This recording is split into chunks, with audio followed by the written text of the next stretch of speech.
마태복음 15장 10절 말씀부터 공부하겠습니다. 15장 10절 말씀. 무리를 불러 이르시되 듣고 깨달았느냐? 입에 들어가는 것이 사람을 더럽히는 것이 아니라 입에서 나오는 그것이 사람을 더럽게 하는 것이니. 이에 제자들이 나와 가로되 바리새인들이 이 말씀을 듣고 걸림이 된 줄 아시나이까? 예수께서 대답하여 가라사대 심는 것마다 내 천부께서 심시지 않은 것은 뽑힐 것이니 그냥 두어라. 저희는 소경이 되어 소경을 인도하는 자로다. 만일 소경이 소경을 인도하면 둘이 다 구덩이에 빠지리라 하신대. 베드로가 대답하여 가로되 이 비유를 우리에게 설명하여 주옵소서. 예수께서 가라사대 너희는 아직도 깨달음이 없느냐? 입으로 들어가는 모든 것은 배로 들어가서 뒤로 내어버리는 줄을 알지 못하느냐? 입에서 나오는 것들은 마음에서 나오나니 이것이야말로 사람을 더럽게 하느니라. 우리는 지금 계속 예수님께서 선지자직을 가지고 계셨다. 선지자로서 오셨다 하는 사실을 지금 살펴가고 있습니다. 지난 시간에 우리가 예수님께서 이 유대인들이 예수님의 제자들이 손을 씻지 않고 먹는 그 일을 책잡아서 말할 때 예수님께서는 너희는 하나님의 계명을 너희 장로들의 위조로 그것을 범하고 있다. 그렇게 말씀하셨던 일을 우리가 기억합니다. 그러면서 9절에 하시는 말씀, 8절에 이 백성이 입술로는 나를 존경하되 마음은 내게서 멀도다. 사람의 계명으로 교훈을 삼아 가르치니 나를 헛되이 경배하는다 하느니라. 그렇게 예수님께서 책망하신 말씀입니다. 사실 현대 교회가 그렇습니다. 이 모든 이 신앙인들의 마음 속에는 이와 같은 것들을 갖고 있습니다. 우리가 하나님을 공경한다. 하나님을 믿는다. 하지만 실제 하나님을 믿는 그 믿음의 순수성보다 인간의 것들을 앞세웠던 것들이 우리는 항상 우리를 지배하고 있습니다. 그러면서 우리는 어떤 일이냐면 현대 교회가 교회의 관습, 관행으로 하나님의 말씀을 오히려 버리는 그런 일들을 우리가 많이 보게 됩니다. 그러니까 지난 시간에도 한번 말씀을 드렸지만은 하나님을 믿는 이유가 내가 하나님의 택한 백성이 됐고 그리스도의 구속의 은혜를 통해서 영원한 하나님의 나라를 소유했다는 감사의 그 안에서 하나님을 믿는 것이 아니라 내가 어떻게 하면 육체의 욕망을 채우는 수단으로서의 하나님을 이용할까 하는 그런 부분이 많다는 것이죠. 그러니까 우리에게 오는 고난은 이게 다 잘못된 것이고 내게는 뭔만 있어야 형통만 있어야 하나님의 은혜를 받았다, 축복을 받는다. 그런 잘못된 이 사고가 사실 기존에서 우리가 배워왔고 그것 때문에 우리가 많이 고민했던 일들이 있었던 겁니다. 제 이제 처가댁에 큰 쪽에 처제가 얼마 전에 이제 죽었는데 그 분이 하는 이야기가 그거예요. 자기가 이제 암이 걸려서 말기인데 암이 걸렸단 말을 형제한테도 안 한다는 거예요. 그 형제들이 종교가 다양합니다. 같은 그분들의 친형제가 제일 큰 사람은 남미화랑교회를 다니고 누구는 또 어디를 다니고 여호와 증인을 다니고 하다 이상히 그 집에 종교가 다양해요. 그 처제 이야기가 뭐냐면 예수 믿는 사람은 아파서 죽으면 안 된다는 거예요. 이게 아팠다는 게 뭐예요? 겉조주라고 생각을. 이게 얼마나 무속적 신앙인가를. 이게 많은 사람들이 그렇게 생각해요. 예수 믿는 사람이 아프면, 아니, 우리 기존 교회에 있을 때 많이 들었던 이야기잖아요. 누가 병원에 입원하면 찾아가서 하신 말씀, 위로의 말씀이 뭐예요? 선생님, 뭘 잘못했는가 한번 깊이 생각해 보시죠. 이게 말씀을 가리키는 사람들의 소위 말해서 위로 아닌 위로를 하게 됩니다. 이게 다른 말로 보여지면 아프면 안 된다는 거잖아요. 우리 아픔도 하나님의 사랑이거든요. 우리가 생각해보면, 우리가 이제 요즘 그런 고민을 많이 합니다. 우리가 과거에 실수도 하고요. 그런 일이 많이 있었습니다. 우리 삶 속에서. 이 실수를 누가 하게 하셨냐? 기존 교회에서는요, 기존 신학에서는 사단이 했다는 거잖아요. 사단. 우리 실수를 사단이 한 것이니까 아주 나쁜 것이고, 저주스러운 것이고. 그걸 이리 오면 아픈 것도 누가 하는 거예요? 사단이 하는 거고. 하나님은 뭐예요? 건강히 하는 것이고, 형통케 해주시는 것이고.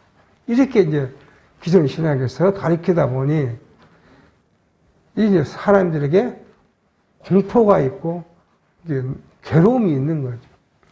우리의 실수도 우리는 하나님께서 작정해 놓으신 거고요. 또 하나님의 예정대로 실수도 하는 거고요. 그 실수를 한 이유는 뭐겠어요? 하나님이 나를 사랑한다는 것을 우리로 깨달아 알게 하고, 그렇게 함으로써 우리가 하나님 앞에 뭐 하겠어요? 즐거워하도록 하고, 나 같은 연약한 자도 하나님이 나를 범죄하게 하시기도 하고, 붙잡으시면 나 순종하기도 하시고, 모두가 하나님의 작정된 섭리다. 그러니까 내게 일어난 일들은 하나부터 열까지가 다 하나님께서 하신 일이기에, 그걸 통해서 우리는 시련을 당하실 때는 하나님을 더 의지하게 하고, 내가 형통할 때는 하나님 안에서 우리가 기쁨을 갖고 살아가게 하고, 그렇게 해서 우리에게 주신 인생의 삶인데, 이걸 양분법으로 나눠가지고 나쁜 것은, 우리 인간의 앞에서 나쁜 것은 사단이 하는 거고, 좋은 것은 하나님이 하는 거. 이렇게 그냥 성도들을 가르쳐 놓으니까, 아프면 예수 믿어서 아파 죽으면 안 된다. 그런 생각을 하고 그렇게 말을 했다는 거잖아요. 이게 오늘 본 말씀과 이렇게 쭉 집약해 보면, 그래서 예수를 믿는 것, 하나님을 믿는 그 믿음의 목적이 결국은 나의 행복이라는 거잖아요. 행복. 우리 행복은 생각해 보면 하나님 안에서, 그리스도 안에서 행복이지 그 밖에서는 아니거든요. 오늘 많은 교회가 신앙생활의 목적이 다 인간의 육체적 행복, 그 욕망을 채우는 것, 이렇게 가버리니까 세상이 참 교회가 혼란스럽다. 어제 잠깐 이게 유튜브를 보다가 그 이야기를 하더라고요. 현대 교회가 문제가 뭐냐 하는 그 이야기 중에, 목사가 설교를 하는데 성도들이 듣기 좋은 설교를 해야 한다. 왜 그러냐? 조금 뒤에 거슬리면 교인들이 싫어하고, 또 뭐요? 내가 뭐 이 교회 안 나요? 다른 교회 가지 뭐. 그러니까 사람의 눈을 의식하고 사람의 귀를 의식하니까 조금 듣기 싫은 소리를 못한다. 그런 이야기를 하죠. 사실은 듣기 싫은 소리도 할 이유도 없어요. 그러니까 성경이 우리에게 주신 교훈, 이게 성령의 교훈이잖아요. 교훈대로만 우리가 전하면 그만이지, 그 이상도 이하도 인간이 해석해서 상대 성도들의 삶을 해석해서, 목회자가 그걸 해석해가지고 그 비난하고 책망할 이유가 없다는 거죠. 근데 또 받는 사람도 말씀이 그러면, 말씀이 우리에게 이렇게 하나님께서 우리에게 말씀하시는구나 라고 받으면 그만이지, 그걸 또 역으로 생각해서 뭐 나를 때리니 어찌니 그렇게 해야 할 이유도 없다는 것이잖아요. 그거 다 뭐예요? 인간 자기중심적으로 그걸 보니까 하나님의 말씀마저도 자기 듣기 좋은 쪽으로만 해석하고 생각하는 그런 것이 현대 교회에 나타난 경향들이라고 볼 수가 있습니다. 뿐만 아니라요, 하나님의 교회 모형인, 하나님의 나라의 모형인 교회가 이 안에 하나님의 뜻이 이루어져야 되는데, 하나님의 뜻보다는 인간의 의지, 인간의 계획, 그런 것이 이제 앞서 있다는 거예요. 물론 우리 장로교회에서는 교회든 노예든 총회든 어떤 일이 이제 의견이 서로 상충될 때 누군가가 이쪽이 하나님의 뜻이다, 말씀이요, 그것을 법이라고 하죠. 법이요 그러면 아무리 이쪽에서 주장을 바르게 주장하다가도 이 법 앞에서는 잠잠하게 되어 있어요. 근데 요즘 그것도 아닌 것 같더라고요. 이 총회를 가보면 그것도 아닌 것 같아요. 그냥 저렇게까지 이야기할 필요가 있을까 하는 건데 막 혼자 떠들고, 그런 소위 말해서 그런 사람들은 총회꾼이라고 그래요. 총회에 와서 이제 방해하는 총회꾼이라고 그럽니다. 근데 교회가 가만 보면 뭐예요? 말씀이 중심이 되면 그를 않을 건데, 말씀보다는 뭐예요? 교회 제도가 중심이 되니까. 그래서 교회 안에서도 이 유대인들이, 장로들의 유전 때문에 말씀을 버리는 것처럼, 계명을 어기는 것처럼, 현대 교회도 교회의 제도나 간섭 때문에 오히려 하나님의 말씀을 폐쇄시키는 일들이 많이 있음을 이제 보게 됩니다. 잠깐 이 유튜브 이야기를 해서 그렇습니다. 어느 목회자가 그 이야기를 하더라고요. 자기가 좀 중대형 교회 목회자로 있었는데, 목회자, 사역자들이 참, 말도 참 많이 만들어냅니다. 자기 그 부사역자들이 모여서, 주일학교 교육을 어떻게 할 것인가를 다 의논을 했다는 거예요. 그래서 계획을 세우고 다 이제 누구한테 승인을 받았겠습니까? 온 목사한테 승인을 받았겠죠. 그런데 그 주일학교 부장인 장로가 바뀌어가지고 새로 와서 회의를 하자 그래서 회의를 했는데, 그 부장 장로가 그 교육 계획서 해가지고 다 배부를 하더라는 거예요. 그래서 지금 그 유튜브에 말한 그 분이 하는 말이, 그래서 자기가 딱 화가 나서 그랬다는 거예요. 아니, 우리가 지난주에 다 계획을 세워가지고 했는데, 이렇게 장로님이 계획서라고 내놓으면, 우리 사역자들은 뭐 하는 겁니까? 그러고 화를 내고 일어서서 나갔다는 거예요. 그러고 나서 그 일 후에 이제 그분이 교회를 떠났겠죠. 교회를 떠나서 다른 곳에 가서 사역을 하면서 생각해 보니까, 그때 자기가 가장 어리석었다. 그걸 고백한다고 이야기를 해요. 그 이유는 뭐냐 그러면, 그게 관습이잖아요. 교회 관습. 사역자들 해가지고 하고, 막 그렇게 하면 다른 그 교회 사역자 부분은 다른 데서 뭐 이야기하면, 왜 우리가 하는 일을 당신들이 타치해야 꼭 세상적으로 그렇게 생각하니까 그 위에 화가 나고 항의를 하고 그런 일들을 젊어서 한 것이 어리석었다고 제가 가장 의롭지 못한 것이었다고 생각한다고 고백을 해요. 이게 현대 교회가 갖고 있는 관행과 제도에 의한 하나님의 나라를 손실시키는 그러한 일들을 볼 수가 있습니다. 근데 우리는 무엇보다 어디 안에 있어야 돼요? 말씀 안에 있어야 되고, 말씀 안에서 지체를 사랑하고, 그 지체를 사랑하는 마음 안에서 무엇도 있어야 돼요? 섬김도 있어야 돼요. 나를 위한 섬김, 나가 부교육자인데, 이 교회 사역자인데, 나를 무시해버리고 당신이 뭘 해야? 이게 하나님의 나라 교회를 섬기는 일이 아니라 거기서 뭘 해보겠다고요? 자기 뜻을 관철해서 능력 있는 사역자라고 빛값이 해보고 싶다. 그게 정입니다. 그러니까 교회가 계속 잡음이 생기고 다툼이 생기고 평화가 깨져 버려요. 교회만큼 뭐가 있어야 돼요? 사랑이 있고 기쁨이 있고 평안이 있어야 되는데 교회 안에서 그것이 사라져 버리면 이미 거기는 하나님의 나라로서의 교회가 상실당합니다. 인간이 지배한다는 거예요. 인간이 지배. 우리는 그거에 대해서 철저하게 대응하고 배제하고 그래서 말씀 안에서 기쁨이 있는 그런 삶을 그런 교회로 세워가는 것이 우리의 지상에 있는 교회의 일들이라고 보아주십니다. 이런 일을 예수님께서 1절에서 9절까지 교훈하신 후에 오늘 10절입니다. 무리를 불러 이르시되 듣고 깨달았느냐 그렇게 말합니다.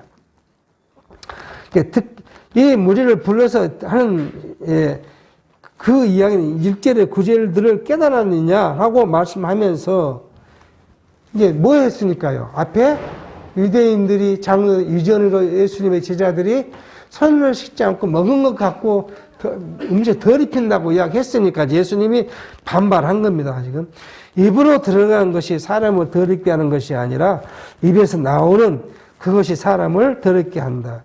마가복음 7장 15절은 이렇게 말합니다.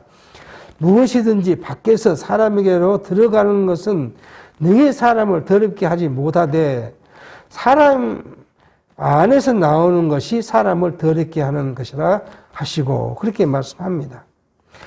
이 11절의 말씀을 영어 성경을 직역하면 이렇게 말합니다. 사람의 입으로 들어가는 것이 그를 부정하게 만드는 것이 아니라 입에서 나오는 것이 그를 부정하게 만드는 것이라. 그렇게 이제 이렇게 하면 확실하게 됩니다. 우리가 먹는 음식이 손을 씻지 않았든 손을 씻었든 그걸 먹는 것이 그 사람을 부정하게 만드는 것, 덜 입히는 것이 아니라 사람의 마음에서 나오는 생각, 그죠? 마음의 생각, 악한 생각들 이것들이 그 사람을 더럽게 만든다, 부정하게 만든다. 그렇게 지금 말씀합니다. 자, 그래서 성경은 사도 바울은 그렇게 이야기를 하죠. 갈라디아서의 5장에 보면 그렇게 말합니다. 내가 너희 이르노니 너희는 성령을 쫓아 행하라. 그리하면 육체의 욕심을 이루지 아니하리라. 육체의 소욕은 성령을 거스리고 성령의 소욕은 육체를 거스리나니 이 둘이 서로 대적하므로 너희 원하는 것을 하지 못하게 하려 함이니라. 너희가 만일 성령의 인도하시는 바가 되면 율법 아래 있지 아니하니라. 그렇게 바울은 이야기합니다. 우리의 삶이 뭐예요? 들어가는 것이 아니라 밖으로 들어 나오는 것인데 들어 나오는 것이 거룩한 삶이 되려면 그 말이잖아요. 거룩한 삶이 되려면 부정하지 않으려면 우리 뭐를 통해서요? 성령을 따라 행해야 한다. 이것 외에는 우리를 거룩하게 할 방법이 없어요. 우리의 생각과 우리의 육체는요, 늘 모든 것이 다 육체의 소욕에 빠져 이야기를 하게 돼 있어요. 우리 가정으로 와 보면요.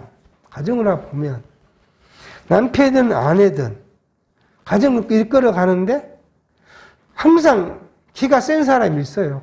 자기 뜻대로 해야 된다는 사람이 있어요. 근데 그 자기 뜻대로 한다는 이야기는 뭐냐? 그 뜻이 진정 세상적 이론으로 봐도 다 완벽히 맞아서 고집을 세운 것이 아니라 그냥 자기 생각이 옳다고 이유 없이 자기 생각이 옳다는 거예요. 이게 가장 성경적으로 보면 뭐예요? 불이요, 불이. 불신앙이고 불의한 거예요. 자기가 옳다는 거예요. 하나님의 뜻이 옳은 것이 아니라 내 계획이 옳은 거고 내 생각이 옳은 것이고 내 뜻이 옳다. 이렇게 하는 것이 뭐예요? 신앙적으로 봤을 때 가장 그 불의한 생각이다. 우리는 이거로부터 배제를 해야 합니다. 그래야 우리 마음에 뭐가 와요? 참 평강이 하나님 나라가 이루어져요. 내 욕심이 내 생각이 앞서 있는데 그 안에 하나님의 나라가 이루어질 틈이 있겠습니까? 그러니까 혹시 요즘에 저도 그거 많이 느껴봐. 그래서 혼자 고민을 많이 합니다. 어쨌든 너무 딱 주장을 해놓고 하나도 또 어리석은 일을 한다. 그렇게도 기도해놓고 또 어리석게도 내가 옳다 그런 이야기를 한다. 참 이거에 없을 수가 없죠. 육체는. 그러니까 우리가 뭘 해야 돼요? 바울이 말한다. 우리는 뭐예요? 성령을 쫓아 행하라. 성령을 쫓아 행하지 않으면 육체 아래에서 올라오는 욕심, 육체의 소욕이 나를 지배해버린다.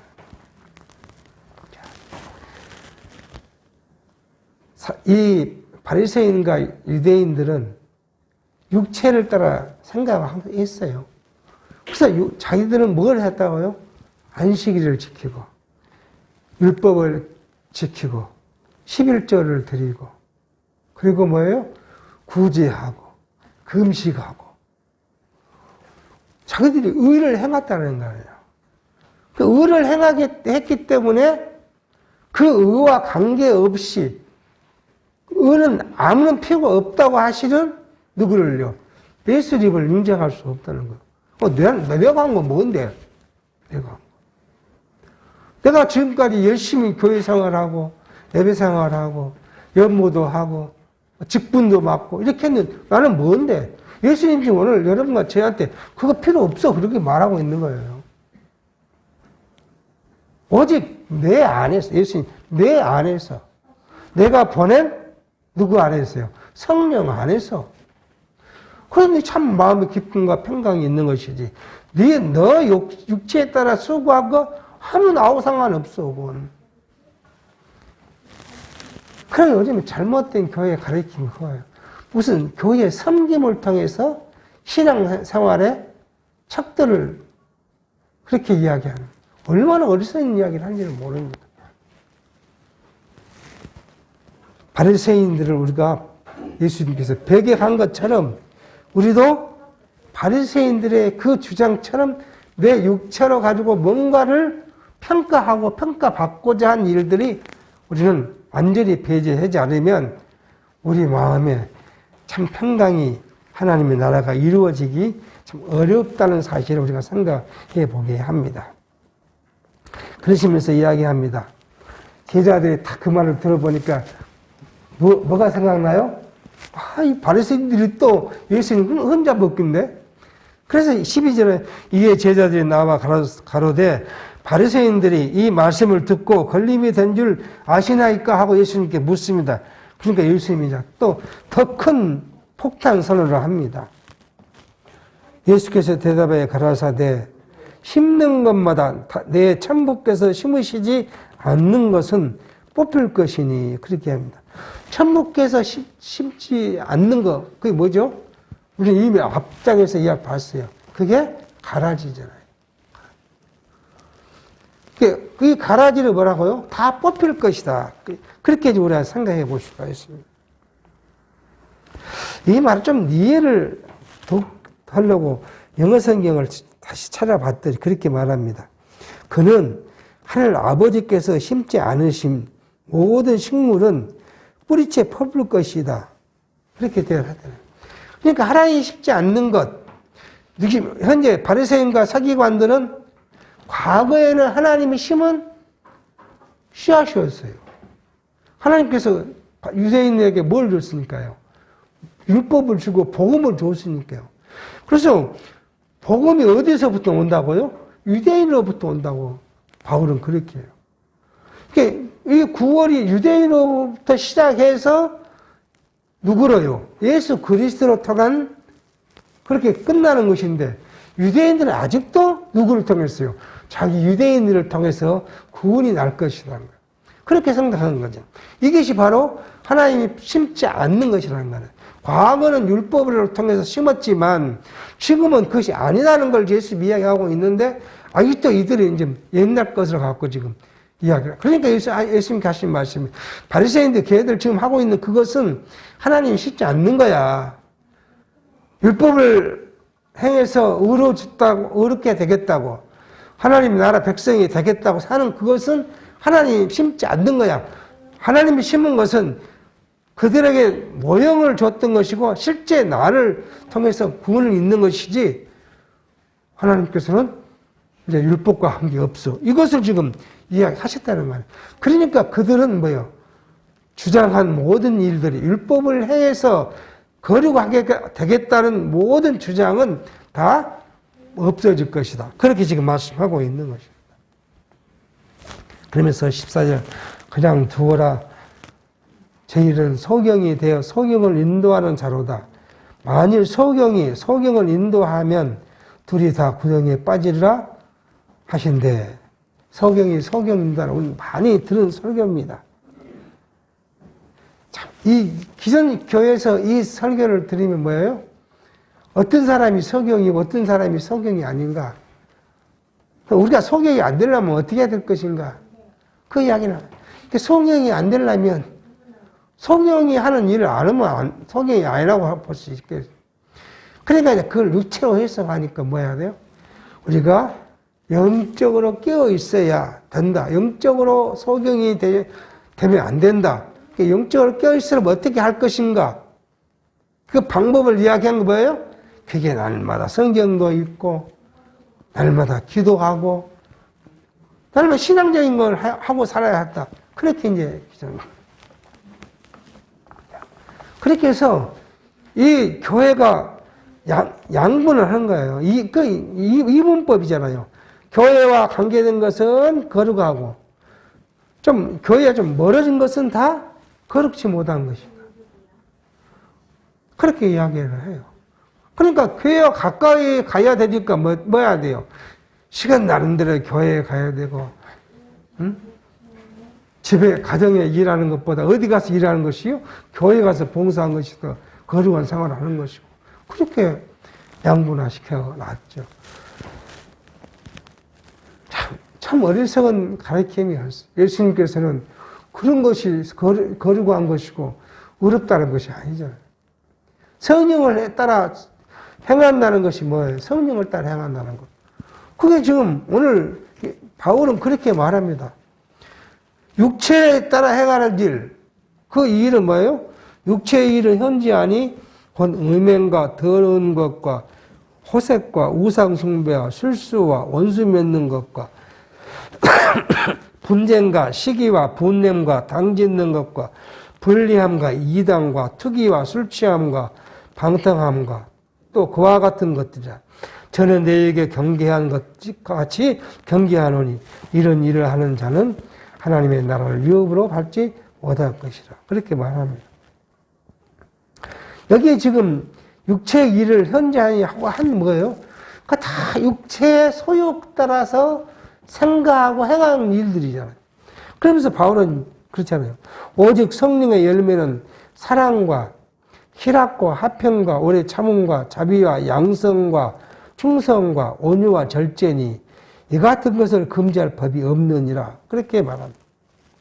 이 바울이 말한 성령의 소욕은 우리가 뭘 열심히 해서 이루는 것이 아니라 어디 안에서요? 우리 심령 안에서 이루어진 걸 이야기해요. 이미 마태복음 5장에서 그렇게 하잖아요. 심령이 가난한 자는 복이 있나니? 그렇게 해서 쭉 이야기하는데 그 팔복이 뭐예요? 우리 심령에서 이루어질 것을 이야기해요. 그러니까 우리 안에 성령으로 따라 행하면 우리가 어떤 곳에 노래 찬송이 있듯이 싸움 있는 곳에 뭐가요? 평화가 있는 것이고. 자, 이 싸움이 뭐예요? 우리는 또 그것도 육체적으로 가르쳐요. 육체적으로 분쟁 지역에 하나님의 말씀이 들어가면, 예수가 들어가면 그 분쟁 지역이 화평할 것이다. 이것도 육체로, 어리석게 육체로 이야기. 우리는 이거 어디에 있는 거예요? 내 내면에 있는 거예요, 내면에. 내면에 하나님과 내 육체가 발동돼서 싸우면, 하나님의 성령을 사용하면 내 육체의 것이 죽었다. 바울이 그 이야기를 하네요. 뭐예요? 그리스도 예수의 사람들은 22절에요. 육체와 함께 그 정과 욕심을 십자가에 못 박았느니라. 그렇게 말해요. 이것이 오늘 성령을 따라 행하는 삶인 것을 이야기를 합니다. 천부께서 심지 않는 것, 하나님께서 심지 않는 것, 그것이 바로 육체의 소욕입니다. 근데 왜 우리는 육체의 소욕이 우리에 있느냐는 이야기죠. 하나님 백성이 됐는데도 왜 육체의 소욕이 우리 안에 있느냐. 이것이 바로 우리로서는 이룰 수 없다는 사실을 깨닫게 하기 위한 하나님의 무거운 짐을 우리의 곁으로 두었어요. 그러니까 누가 이것 때문에 죽었어요? 우리의 조상 아담이 그 육체 때문에 죽었잖아요. 그걸 예수 그리스도의 십자가로만 그렇게 할 수 있다. 성령으로만 우리가 벗어날 수 있다면 이걸 우리가 알게 하는 거죠. 그래서 우리를 육체에 따라 가둬 놨고 육체가 항상 나를 발동시키게 하는 거예요. 그래서 어리석은 사람들, 불택자는 뭐 때문에요? 그 육체의 소욕으로 살다가 죽게 하는 것이고 오늘 우리로는 육체의 소욕이 있지만 순간순간 올라오기도 하고 그렇게 하지만 하나님께서 우리를 사랑하셨고 예수 그리스도의 십자가의 구속이 우리를 구원받은 백성으로 삼으셨다는 그걸 깨달아 감사하며 찬송하며 살도록 하고 계신다는 사실을 알게 합니다. 이걸 이제 다른 말로 우리가 다시 의역을 해보면 하나님의 아들이신 그리스도가 자신들의 유대인들, 바리새인들 눈앞에 지금 있습니다. 근데 그 그리스도를 누구로 알지 못해요? 하나님의 아들로 보지 못하기 때문에 뭘것 같아요? 소경과 같다는 거예요. 육체의 소경이 아니라 영적 소경을 이야기하는 거예요. 또 율법의 본질이신 그리스도가 오셨는데 아직도 뭘 지금 보고 있어요? 그 본질이신 그리스도가 이루신 하나님의 나라 천국을 보지 못하고 아직도 세상 나라를 보고 있는 그것이 지금 이들에게는 뭐예요? 소경과 같다는 거잖아요. 그리스도가 보여준 천국 복음을 하나님 나라를 보지도 못하고 옛것 그것에 지금 함몰되어 있는 유대인들이 결국은 소경과 같다. 그래서 소경과 같다는 거예요. 눈이 어두워서 소경이 아니라 영원한 것을 바라보지 못한 것, 선지자로서 오신 그리스도를 알지 못한 것, 이런 것들이 지금 바리새인들이 소경되었다는 거예요. 소경된 그들이 바리새인과 유대 서기관과 제사장들이 인도에 가는 그 유대인들의 무리는 소경이 그들을 인도하기 때문에 구름에 빠질 수밖에 없는 것이고 영원한 밝은 빛 대신 그리스도가 인도에 가는 곳에 우리가 가면 우리가 영원한 빛 가운데 거한다고 성경은 이야기를 합니다. 자, 그렇게 하니까 베드로가 나서 이야기합니다. 이 비유의 말씀이 무슨 뜻입니까? 이야기를 합니다. 그러니까 아주 쉬운 이야기잖아요. 입으로 들어간 것이 더러운 것이 아니라 배로 들어가 뒤로 버려진 걸 그것이 아니고 그 입에서 나오는 것, 마음에서 나오는 것이 사람을 더럽게 한다고 이야기를 합니다. 근데 그 마음에서 나오는 건 뭐냐? 19절에 마음에 나오는 것은 악한 생각과 살인과 간음과 음란과 도둑질과 거짓 증거와 해방이니 이런 것들이 사람을 더럽게 하는 것이요 씻지 않는 손으로 먹는 것은 사람을 더럽게 하지 못한다고 그렇게 예수님이 결론적 이야기를 합니다. 자, 그러고 나서 이제 15장 21절 말씀부터는 표적을 통해서 선지자 직무를 수행하시는 걸 우리가 이제 살펴갑니다. 21절입니다. 예수께서 거기서 나가서 드로와 시돈 지방으로 들어가시니 이 드로와 시돈 어디예요? 지금 페니키아, 그러니까 지금은 레바논 지역이죠. 레바논 지역에 있는 곳으로 가셨다. 왜요? 갈릴리 지역에 계셨다가 지금 거라사 땅에서 지금 일어난 일이잖아요. 앞에가 지금 그 거라사 땅에서 이제 예수님께서 유대인들의 이제 그 살인 음모 이런 것 때문에 잠시 어디로요? 이방인 지역으로 이제 피난을 가셨다는 겁니다. 자, 들어가시니 가난한 여자 하나가 그 지역에 나와 소리질러 가로되 주 다윗의 자손이여 나를 불쌍히 여기소서 내 딸이 흉악한 귀신 들렸나이다 하되 예수는 한 말씀도 대답지 아니하시니 제자들이 와서 청하여 말하되 그 여자가 우리 뒤에서 소리 지르오니 보내소서.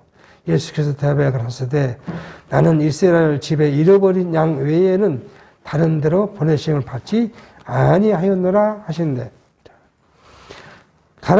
가난한 여자, 이방 여자잖아. 이방 여자가 하나 나와서 자기 딸이 귀신으로 죽게 생겼으니까 고쳐달라 하는데 예수님을 부르는 그 호칭이 우리는 참 놀랐습니다. 주 다윗의 자손이여, 이렇게. 이 주 다윗의 자손이여 라는 말이 뭐예요? 당신은 누구라고요? 그리스도라는 사람. 그리스도가 누구의 계보로 따라와야 되니까요. 다윗의 자손으로, 아브라함과 다윗의 자손으로 와야 되는. 그래서 우리는 마태복음 1장 첫 마디에 뭐예요? 아브라함과 다윗의 자손, 예수 그리스도 세계라. 그렇게 성경을 시작합니다. 당신이 지금 아브라함과 다윗의 자손으로 오신 메시아, 그리스도라는 걸 내가 압니다. 그러니까 당신이 그리스도니까 내 딸을 낳게 해달라. 이렇게 지금 이야기합니다. 예수님 아무 말도 안 했다는 거예요. 그리고는 제자들이 와서 뒤를 귀에 하도 시끄럽게 떠드니까 보내달라고 이야기하니까 예수님이 지금 하나 의문점을 던졌습니다. 나는 이스라엘 집에 잃어버린 양 외에는 다른 데로 버릇을 받지 아니하였다. 그렇게 말합니다. 이 말은 다른 말, 영어 성경으로 직역하면 나는 이스라엘에 잃어버린 양들에게만 보내졌다. 그렇게 이야기한 거예요. 자, 오늘 우리가 이 말씀을 들으면 우리와 관계의 문제가 생기잖아요. 아니, 예수님이 구원을 위해서 보내는데 그 보내진 대상이 누구라고요? 이스라엘 자손이라는 말이야. 그럼 오늘 우리는 여러분과 우리는 무슨 상관이냐? 그런 문제. 여기서 이스라엘 이 이스라엘 집이란 말하면 당시에는 예수님께서 어디서부터 와요?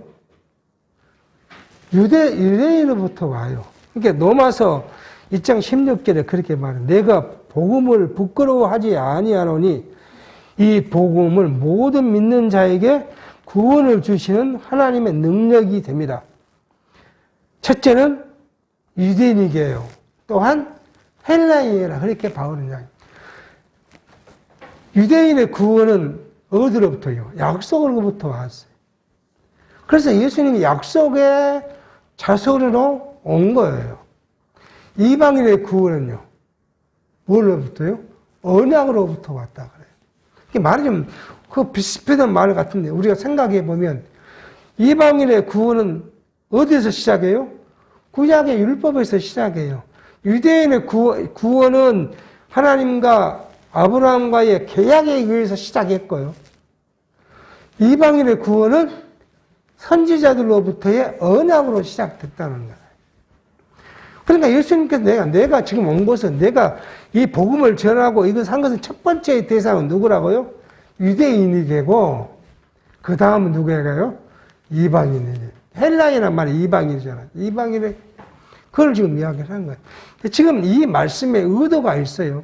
이 의도는 지금 선후를 따지자겠다는 거 아니고 이 여자를 지금 충격을 주는 거예요. 여자에게 지금 여자가 하도 그러니까 내가 저 여자하고 상관이 없다. 그 말씀을 하시고자 하는 의도를 갖고 있는 것이죠.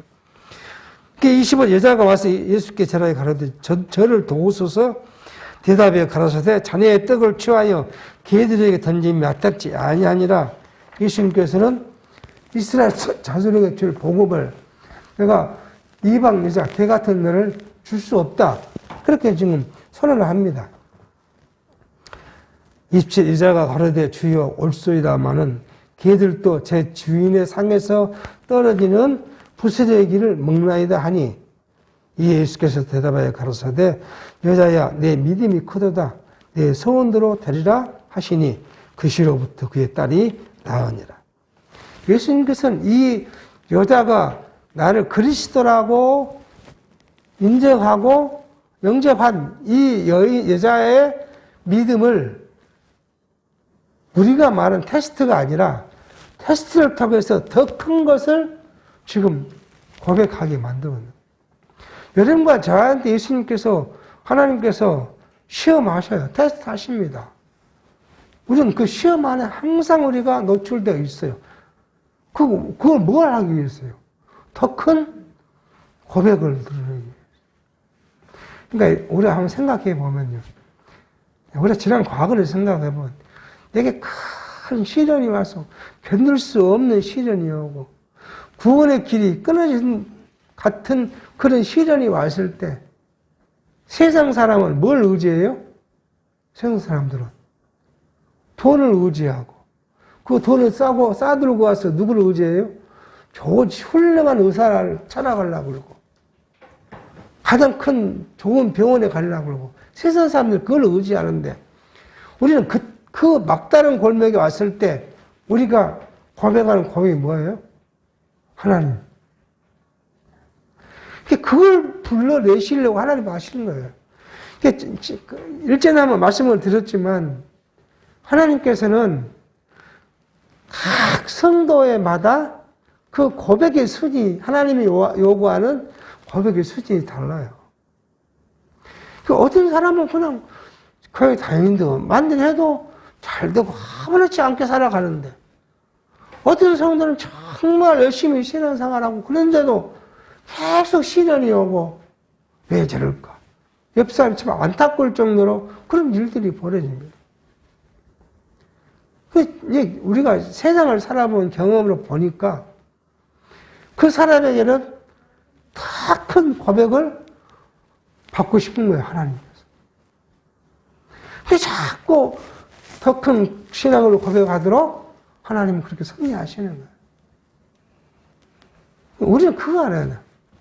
그래서 내가 뭐 죄를 졌고 실수를 해서 하나님이 나를 징계하겠다고 그렇게 때리신 것이 아니라 지금보다 더 큰 고백을, 더 큰 사랑을 하나님이 내게 원하신다는 거예요. 그래서 나를 그렇게 만들어 가기 위해서. 어디까지요? 하나님 만족할 때까지요. 이건 우리와 관계없어요. 하나님 만족할 때까지 그거를 그렇게 성장케 하시기 위해서 우리를 섭리해 가신다는 사실을 알게 합니다. 자, 이렇게 함으로써 예수님께서는요, 어디이고 이방인의 구원을 선언적으로 지금 말씀하고 계신 거예요. 그냥 처음 여인이 다윗의 자손 당신이 그리스도입니다 라고 고백할 때 그냥 낫게 해주면 좋잖아요. 어차피 낫게 하실 것인데. 그런데 여인을 자꾸 충동이 하잖아요. 내가 너를 개로 취급하니 이방이니까 계속 그렇게 하는데 마지막에 예수 그리스도에 대한 이 신앙의 고백이 어디까지 와요? 나는 이방인 감히 당신의 구원을 얻을 수 있는 이방인이 아닙니다. 그런데 나는 불쌍히 여기서 어디까지요? 내가 개도 주인의 밥상에서 떨어진 부스러기 먹는 것처럼 당신이 조그만 거, 부스러기, 그 작은 부스러기, 유대인들은 떡을 갖다 줬지만 나는 뭐요? 벌어진 그 작은 부스러기, 그걸 하나 주시면 나는 만족합니다. 그 고백을 들으시고 그 여인을 나를 낫게 하십니다. 오늘 여러분과 저에게 이 세상을 살아가는데 많은 시련이 오고 고난도 오고 이제 고난이 끝났는가 하면 또 오고 끝나면 또 오고 계속 우리가 영원한 하나님 나라 갈 때까지는 그게 연속될 것입니다. 그 이유는 뭐예요? 하나님이 나를 사랑하는 것처럼 나도 하나님을 사랑한다는 그 고백을 하나님 만족하실 때까지 듣기 위해서 우리를 훈련한 사실이라는 것을 생각해야 할 것 같습니다. 기도하겠습니다. 하나님 아버지, 오늘 또 예수님께서 가난한 여인과의 대화 중에서 예수님이 선지자이심을 그 병을 낫게 하시면서 확증해 주시는 말씀을 살폈습니다. 오늘 우리의 삶 속에서도 하나님의 사랑을 우리가 확인해 가며 영원한 것을 소망하는 삶이 되어지도록 인도해 주시옵소서. 예수의 이름으로 기도하옵나이다. 아멘.